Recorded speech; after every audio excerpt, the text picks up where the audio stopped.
For some kids, summer vacation is not something that they look forward to because for them, there's no family vacation trip to Florida, there's no summer camping, there's not even a trip to their local zoo.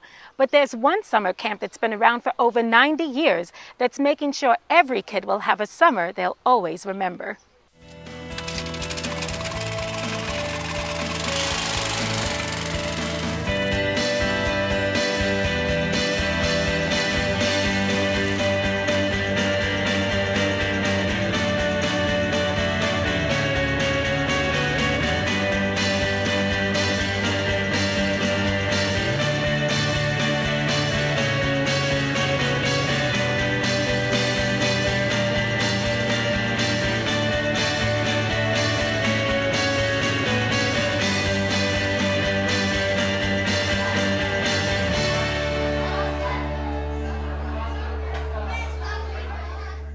I'm standing here with Michael Holtelling. He's the executive director at Camp Raybird, and what a fantastic camp you're running over here. Well, thank you. Can you tell us a little bit of the history of this camp? Because I heard it started way back in 1914. Well, actually, it would have been 1919, and Raybird was the director of the City Rescue Mission, which was founded in 1914, and about 5 years later, the camp was founded. There was this need to initially take men and women who wanted to follow Christ but had a lot of issues in their life, and so they formed the rescue mission. And then as that started to reach out to more and more kids, they founded a camp just for the kids of the families that were being ministered to by the City Rescue Mission. So now, about 90 years later, what is the summer camp like? In some ways I hope it's largely the same, but we still do the same classic camp activities, and the mission is still introducing the kids to Christ and challenging them to follow Him.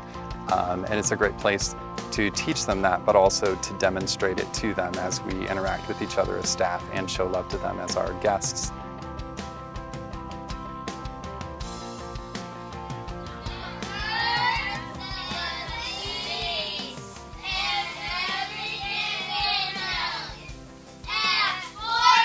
Now, it is also a camp that reaches out mostly to underprivileged and at-risk children. Right. So, I don't know, most camps for a week now would be $300 or $400 a week, and because of a lot of individuals who get their money, and as well as businesses and churches, we're able to provide camp for most of these kids as our lowest fee of $25 based on their household income. So these are kids who would not go to camp anywhere else. We recruit through South Bend Public Schools, so really it's open first come, first serve, and we tend to target the schools in needier neighborhoods or with kids that maybe have it a little bit harder at home. Well, as I was driving into the camp, I saw you guys had just about everything in this camp, from archery to boating to swimming. What are some of the activities that you have here? Yeah, we kind of have all the classic camp activities of archery, swimming. We have a couple pontoon boats, the kids canoe.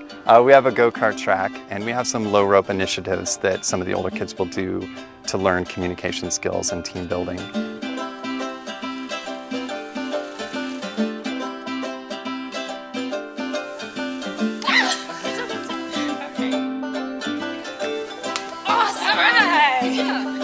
And also, I saw that they also had Bible studies, like under the trees and things like that. Yeah, they have a small group Bible study every morning. We'll work through the good news of Christ over the course of the week.